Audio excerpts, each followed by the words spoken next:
risk of being shut down. So the faster this resolves, the better. I know you mentioned July 9 with respect to the tariffs, and that can't come soon enough. And I hope that whatever happens on July 9, there is some effort to pay attention to what's happening to these businesses in the country. They're multinational, corporations, they'll survive, but smaller businesses that are really, struggling to make ends meet, they don't have that luxury. They don't have that kind of margin. Real quick on NIST, and you heard them, I think, from both sides of the aisle with respect to the need for a budget that gives more detail. And actually, I just saw you testified. I think you said you're reviewing all 5,700 contracts that, I don't think it was FEMA, but it was NOAA. And you said you're reviewing all of them. And so someone who's gonna... All above $100,000. Yeah, okay. Someone who pays that level of attention to detail when you were a CEO, I'm sure that you demanded something better than the skinny budget when you were making corporate decisions for your business. You had to. And I know that when you go through these contracts in the way that you are, that's the attention to detail that we want to actually provide in our roles here in Congress and in functioning and carrying out our aspect of the appropriations process. So please give us that level of information so we can do our job carefully and closely too. And then real quick point with respect to NIST, again, in the skinny budget, there's a $325 million reduction under that category. I don't really know where the money's coming from, but NIST is a critical agency, as you know, with respect to cyber and quantum and the like. You got a letter from, I guess, in concern about this, Software and Information Industry Association, CCIA, ITIF, Center for Data Innovation, a bunch of private industry leaders, TechNet, raising questions about where these cuts are going to come from and what's being done with them. The work done at NIST is not just a matter of maintaining technical excellence, it's a direct investment in ensuring that American industry continues to set the global benchmark for innovation. And we emphasize that NIST work represents a high-value investment that directly contributes to U.S. economic growth, competitiveness, and technological leadership. We caution that downsizing NIST or eliminating these initiatives will have ramifications for the ability of the American AI industry to continue to lead globally. So I share those concerns. I'd like to add to the record this article, Eric Geller, NIST loses key cyber experts and standards and research. For the record, NIST is playing a critical role in our competition with respect to AI for quantum across the board. I don't know what cuts you're talking about making with respect to them because of the level of or lack of detail with respect to the budget. But please be careful in the cuts that you make here. I don't know that any of them are justified necessarily. I can't really tell. But cutting NIST at this time, and that chart I tried to show you that you couldn't see, the quantum competition, we need all hands on deck. This is a critical time for the United States right now. Making cuts to those industries or to those aspects of the government, they're such key players with respect to the industries. This couldn't be a worse time to do it. So I appreciate your leadership on this and hope that you will continue to make sure that the United States can take a leadership role in these industries. We are not cutting in quantum. We are not cutting in AI, but there are old programs that need to be re-examined, and that money can be used better. And the last thing I would say is we keep talking about small businesses. 90% of our businesses are American businesses, and we keep talking about 10% that import. If you build in America, you're being protected by the tariffs. It's good for small business in America that build in America. 90% of them build in America. Not all businesses build in America, as you just heard from 90%. Time of the gentleman has expired. Mrs. Dean. Thank you, Mr. Chairman. And thanks for hanging around for a second round. I wanted to first, Mr. Chairman, just offer for the record some articles and documents The first is a Washington Post article of this week entitled, "We are witnessing the suicide of a superpower."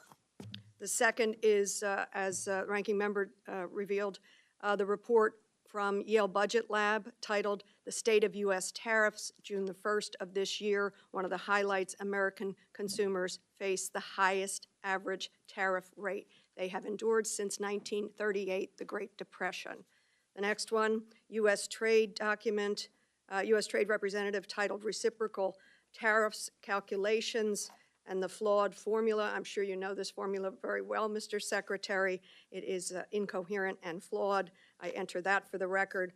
And a New York Times article, April 7th, the Trump White House cited my research to justify tariffs. It got it all wrong. And the final one, which was revealing of my use of the banana here, "Bananas to car seats. Walmart warns of price rise due to tariffs," for the record.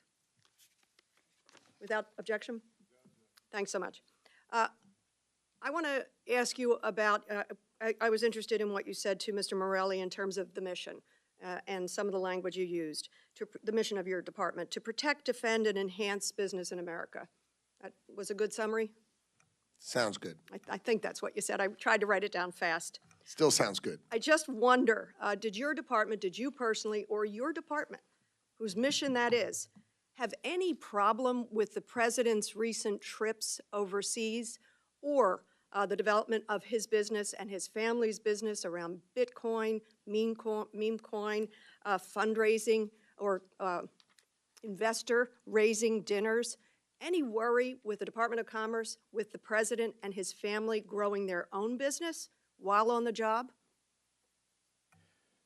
My trip to the Middle East was extraordinary in that sure. we came I'm home with asking you about- $5.1 trillion of investment in America. It was Lutnick, amazing. Mr. Lutnick, I'm asking you, did the question of conflict of interest come up for the leader of the free world? No. No?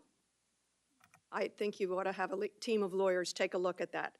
It is grotesque, the way this president is using his office to enrich himself, his businesses, and his families. That ought to be something you're interested in. I want to tell you something I agree with you on, and I agree with the president on, the closing of the de minimis loophole. You're absolutely right. It hurts retailers when stuff comes in here, package after package, order after order, under $800, no tax, no tariff, no review. It hurts retailers. But I know the other reason that I believe the president is interested in that is in tackling the precursors of fentanyl and making sure these packages don't come in unabsorbed, unknown, and then off to Mexico to only come back manufactured and to kill our children. So I want you to know, I want the president to know, that's a good thing. And I hope it brings great revenue to our Treasury. It should. We have passed on that at the expense of our children and at the expense of retailers. Thank you. So please take that back. And finally, I guess I want to tell you, do you know when we met? I don't know if you remember. We met once in Davos. We had a very interesting conversation. And you told me some of your backstory. And this goes back to where I started with stability. I think it is very well known that when you began college, your father died. And what a trying time that must have been because your mother had predeceased.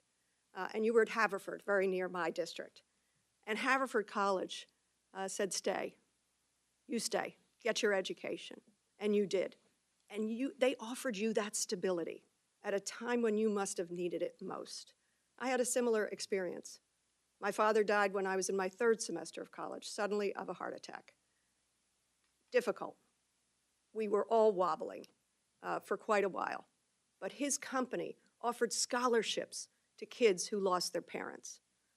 And I got a scholarship to go to law school, offering me stability that I had no idea I would ever lean upon. I take you back to that, because what have you done in the meantime? You rewarded Haverford. You're making sure that other kids get that stability. Please take that back into your work in the Department of Commerce. You know stability is what our consumers, our constituents, our businesses, our banks need. This is not stability. It is an incoherent tariff policy that is costing every single one of us. Mr. Mervyn?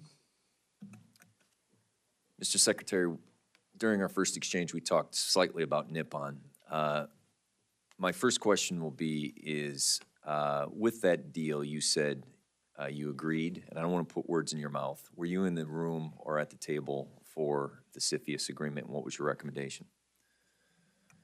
I can't really discuss the particulars, but generally, we came to the view that the deal would be good for America. The president came to the view it would be good for America, and we are discussing how to make sure that protects the USA and America. And, So and in those the beginning, discussions are ongoing in the beginning, right the now. administration, when he was a candidate, was against the deal.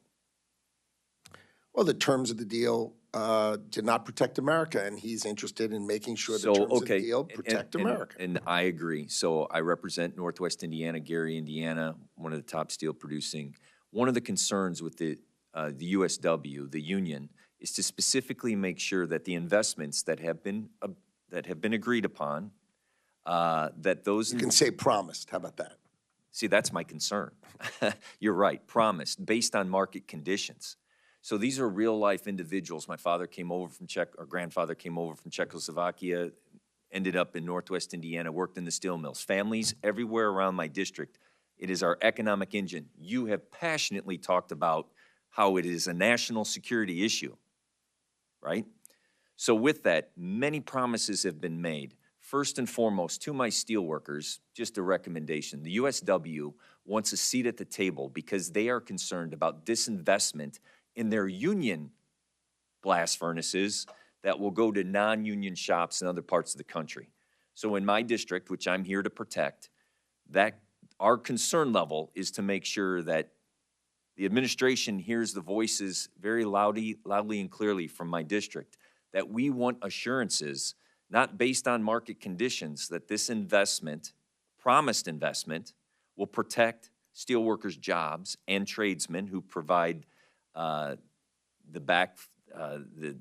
maintenance on those blast furnaces. So what are you going to do specifically, not broad strokes of what's going to happen, specifically what are you going to do to protect those jobs in my district? I agree with you. My understanding is the president agrees with you, and I think the end result of the transaction with Nippon will agree with you. What are some of the specifics, or can I get a commitment from you that the USW union representation leadership will have a seat at the table to protect their interests in U.S. Steel? I think the best I can say is that the president understands their concerns. I understand their concerns. I have met with the Steelworkers Union, and I understand their concerns. Do you understand that this creates uncertainty, unpredictability for families who want to make sure that they have a secure income, health care, secure pension, that uncertainty causes great disbelief in what is going on? And specifically, what are you going to do to protect those jobs? I understand you agree with me. We agree that a $14 billion investment on top of a regular $14 billion investment, that's pretty good. But what are you specifically going to do to protect those steelworkers' jobs? The President of the United States flew to Pittsburgh and I saw the press conference. I've got a minute.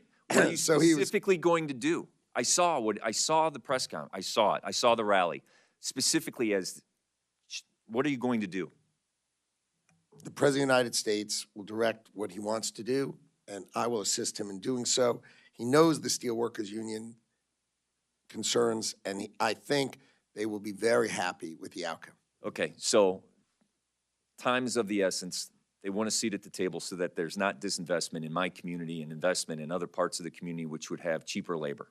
I want to make sure that I articulate that to you.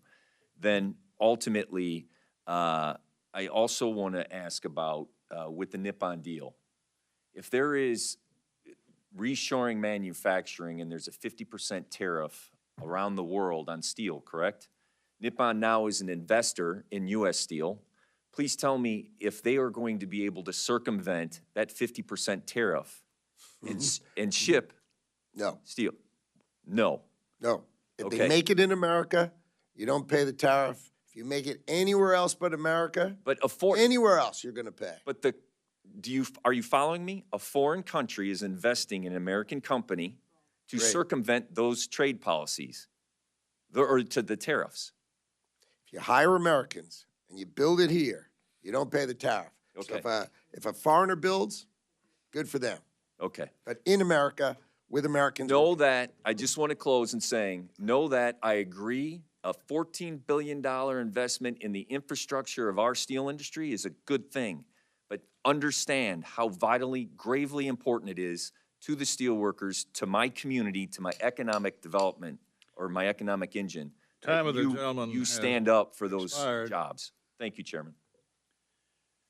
Ms. Secretary, you have been so generous with your time. I'm sorry that we went over what we had intended time-wise, but it was worth it from our point of view. We look forward to working with you to be sure that you're a success. And we're very impressed with your exuberance in the work that you're upon now. So good luck to you. We wish you well, and we want to stay in touch with you to try to help to be sure everything works out, number one. So that concludes today's hearing. We want to thank our witness, Secretary Lutnick, for being here and sharing with us his plans for the future. Without objection, members may have 7 days to submit additional questions for the record. The subcommittee stands in adjournment.